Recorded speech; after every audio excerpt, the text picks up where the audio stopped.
Winter storm today wasn't enough to keep most anglers off the ice for the second day of Battle on Bago, which just wrapped up near Menominee Park in Oshkosh. The event is one of the largest in the country, taking place on Lake Winnebago, Lake Butamore, Lake Winneconne, and Lake Poygan. It's also a huge fundraiser supporting youth groups and conservation. This includes donations of $2.6 million so far.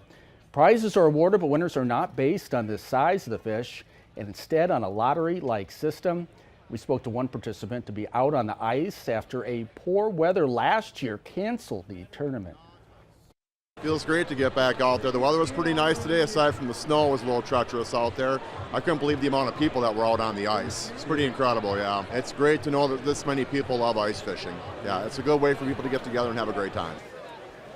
Organizers Friday night did open the registration stations early to get people off the ice ahead of the impending snowstorm.